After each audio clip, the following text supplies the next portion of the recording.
Hi Aquarius, Sun, Moon, and Ascendant. This is Dane, and I'm going to be doing your October 25th, 2022 New Moon and Solar Eclipse reading for you. Now I ask if this reading resonates with you. Don't forget to like, comment, and subscribe. If you're interested in any of the cards that I'm using, they will all be listed in the description box below. Now before we begin this reading, let us clear the energy space, raising our own energy vibration and releasing any negativity. This cleanse and meditation will be accompanied by a loud sound. So take a nice deep breath in, exhaling whenever it feels comfortable for you.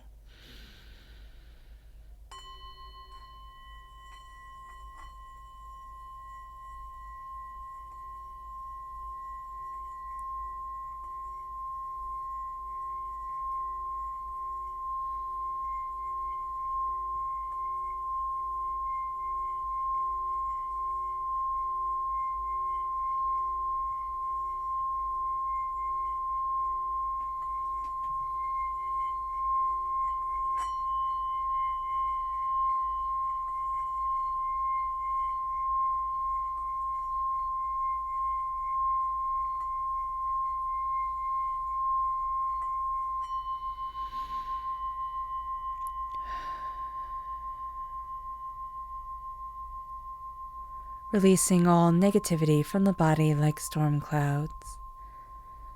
Letting yourself feel calm, centered, and at peace as we enter into this safe and loving space.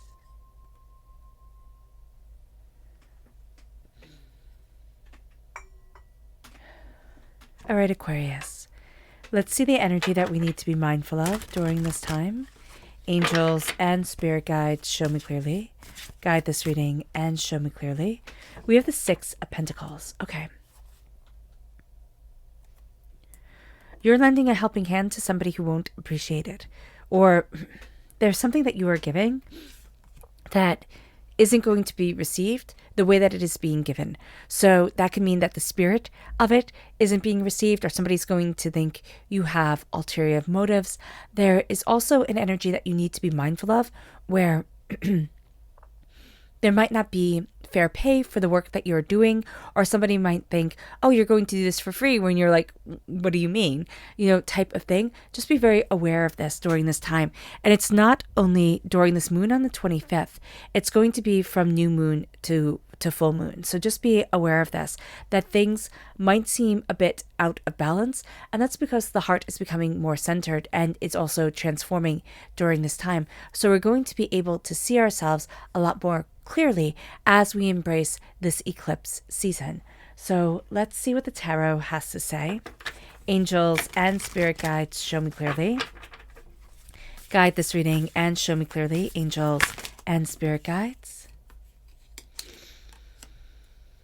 Angels and spirit guides, show me clearly. Guide this reading and show me clearly. Okay. So we have the King of Swords crowning everything, which is us. We're represented by the swords in the minor arcana. We're represented by the star card in the major arcana.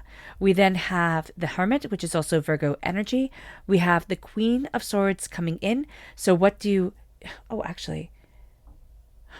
King and Queen of Swords. There's a soulmate connection coming through here. There's a real sense of seeing what it is that we really want and the way that we want to move forward. There's an empowerment of the self, but also if you're looking to meet somebody, this is going to be a time that really opens up the door for you.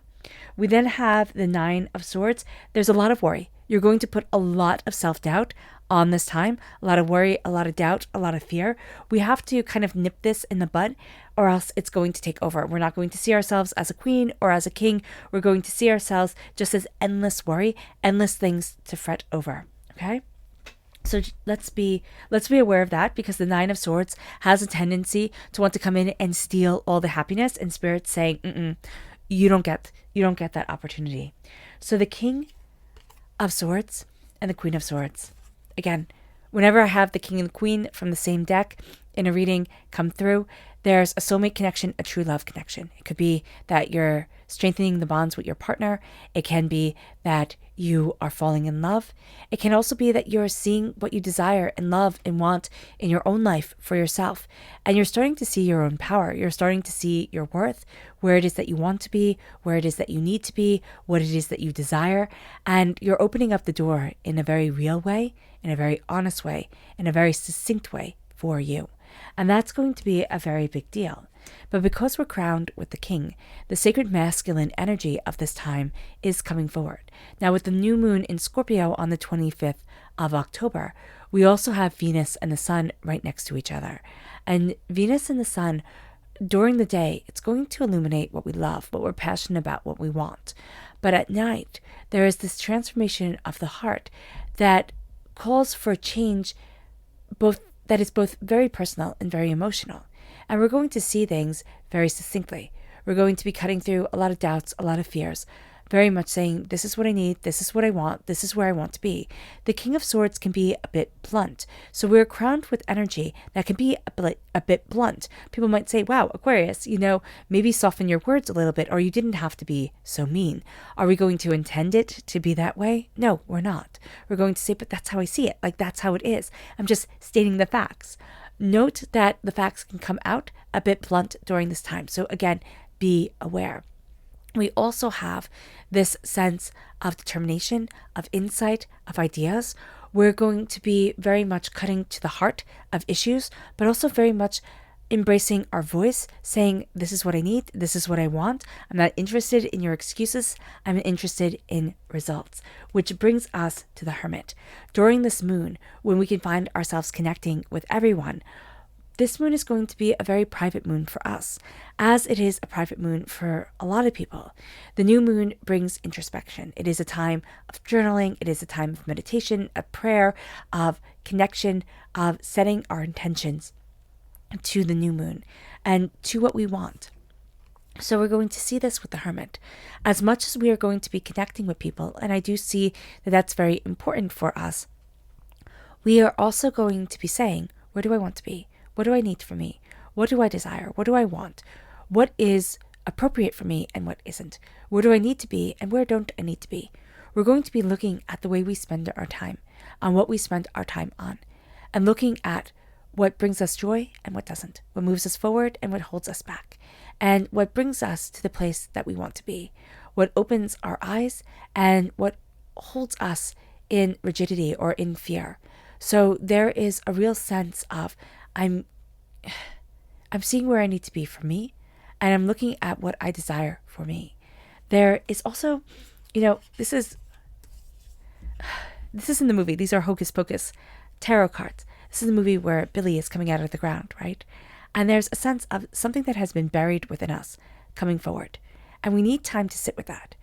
Yet we're not going to want to have time to sit with it because it's going to be maybe a little disconcerting to connect with or a little overwhelming. So Spirit is saying here, what's coming forward needs to be seen, needs to be understood, needs to have us embrace what we desire, because it's going to move us forward in a way that we hadn't anticipated, but we need to spend time with it. If we're not spending time with our thoughts, with our emotions, with our reactions, we're not really seeing the full picture. It brings us to the Queen of Swords. The Queen of Swords is also very blunt. Now, the thing with the Queen of Swords is that the Queen of Swords is seen as the most masculine of the queens. The King of Cups is seen as the most feminine of the kings. So we could be seen here very much as embracing this King of Swords energy, this masculine energy coming forward, when also we're embracing the feminine energy of communication, creation, cutting through doubts and fears and negativity. But the Queen of Swords does not hold back, does not wait for your approval. She says, this is where I need to be, and this is what I desire. And that is why the combination, especially for an air sign energy, who is represented by the swords in the minor arcana, when the King Queen of Swords comes forward, it means that we are moving forward in powerful determination to what we want, what we desire, where we need to be, what's appropriate for us, and what we want for our lives. There is a real sense that we're looking at the emotions and we're saying, you know what? I can't be flooded with emotions and I can't be flooded with logic. I'm going to need to balance them out, but we're going to need facts, insights, ideas to help us move forward. And it's going to bring us to this place where we can kind of overthink things. And that's where the Nine of Swords comes into play. Overthinking, worry, doubt, fear. Nighttime, we might find that we have trouble sleeping because we're not letting ourselves really connect. We're seeing, how can I control this? The king and the queen, they cannot control. Okay? As much as like historically you can say, oh yes, they can. Here, when it comes to our emotions, it's saying, I am claiming this place of power, this place of opportunity, this place of distinction, but I cannot control it. I cannot make it bend to my will. The Nine of Swords is telling us that we are worried. We are worried about the shouldas, the couldas, and the wouldas. We're worried about the maybes, or how will things come together. We're worried about things that are quite frankly out of our control. And when we worry about what is out of our control, there is no way to calm our souls and center ourselves unless we realize it's not my problem. It's not something that I have control over. It's not something that I can make happen. Because with the King and Queen of Swords, if it's something that we can make happen, we will make it happen, period, and stop. So be very mindful of this. This is a waste of energy. This is a waste of time. This is a waste of resources. The Nine of Swords is like a leech stealing away our energy. So be very mindful of this, that it comes in the form of worry, of guilt, of fear, and of doubt. And so we need to look at this and say no. I'm allowed to have my happy moments. I'm allowed to have my quiet time. I'm allowed not to be surrounded by 18 million different people demanding my attention. And I'm allowed to be grounded within myself. Taking time to rest, making sure you rest, making sure that you are being mindful of your stress levels is going to be highly, highly, highly important during this time. So let's see what the moon has to say for herself. Angels and spirit guides, show me clearly. Guide this reading and show me clearly.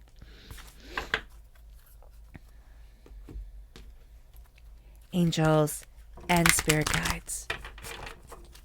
Angels and spirit guides. Show me clearly. Guide this reading. Yeah. So here it says, take time to breathe out. As we're embracing the King of Swords, as we're embracing our power, our distinction, the highest, court card in the air sign energy, we're saying, this is me, this is what I want. We're embracing our voice. We're feeling more empowered within our voice, but we need time to breathe out.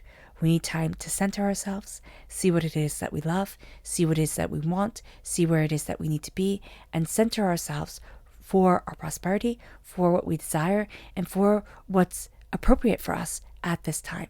We're going to say, I'm going to put everything on my plate, and yet Spirit is saying, be mindful of taking too much on. Be very aware of what you're slicing off for yourself. It moves us to patience, to have patience with ourselves as we see what it is that we desire, as we're connecting with where we need to be, where we want to be for us, with what's important for us and what isn't. With the Hermit, as we look inward, we're going to want to have the answers instantaneously. And Spirit is saying here, be patient. The answers will come, with the new moon, with the solar eclipse, with the beginning of eclipse season. The answers will come, but they will come in the form of a lot of change and a lot of realizations, a lot of personal transformation.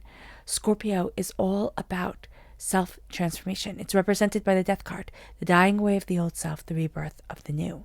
And we have to have patience with the way that we are resurrected within our skins, within our bodies, within what we love and want and what's empowering us.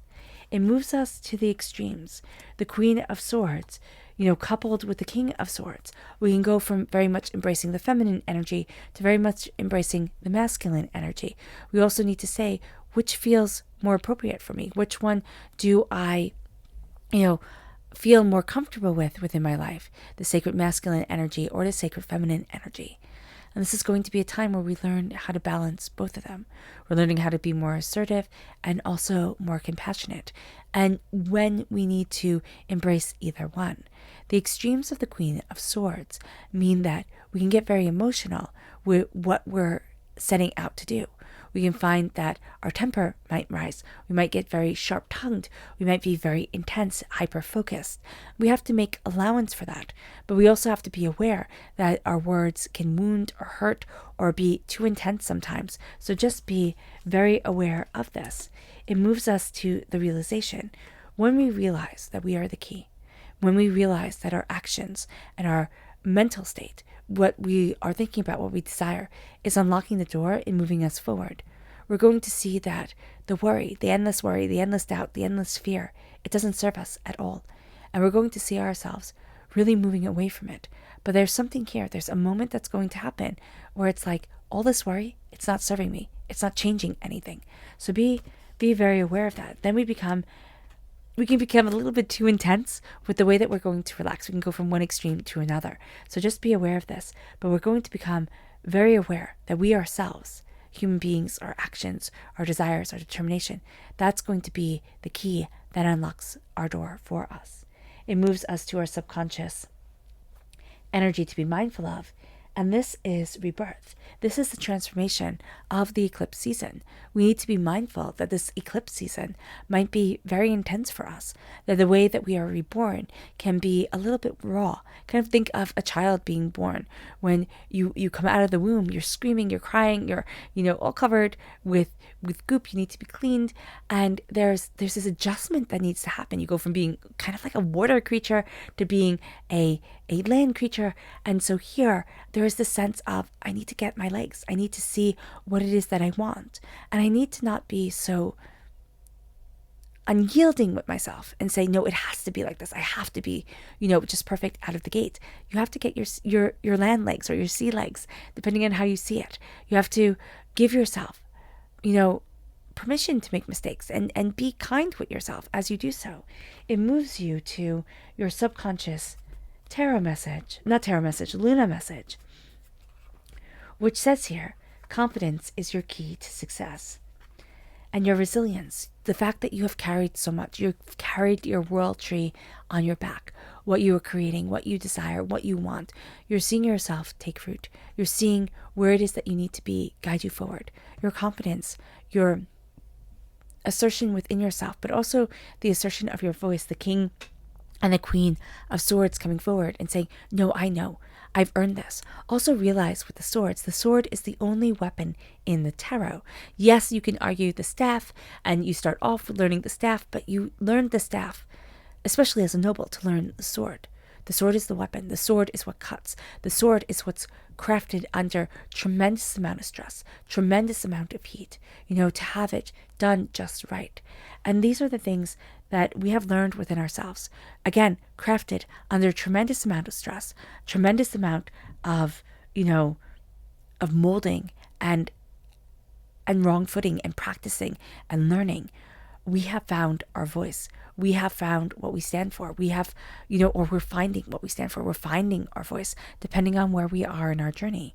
And there's this sense here with the moon that your confidence subconsciously is your key to success. Your confidence in your voice and all that you have learned and all that you desire is moving you towards that realization of planting what you want in your life. It brings us to this place of our subconscious tarot message, which is the world. Subconsciously, we're moving to the world opening to us. And remember, when the world opens to us, it doesn't mean that we're jet setters. It doesn't mean that we have to accumulate it all. It means that we're saying, what is important to me? What is sacred to me? What do I want? What do I desire? What do I need? Where do I need to be?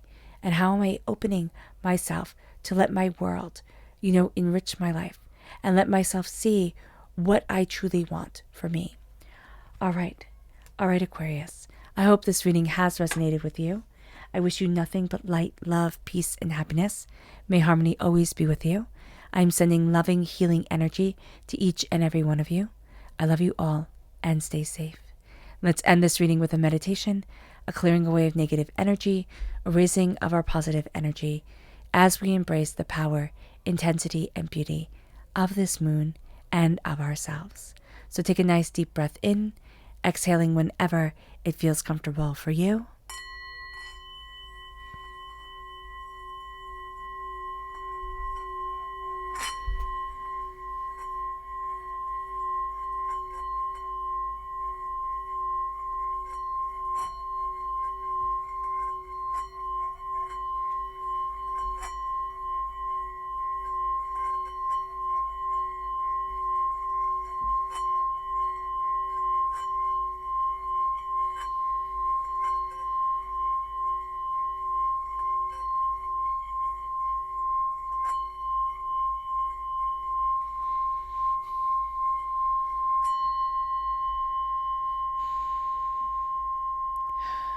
May you move forward in peace and in harmony, Aquarius, and may you have a blessed moon.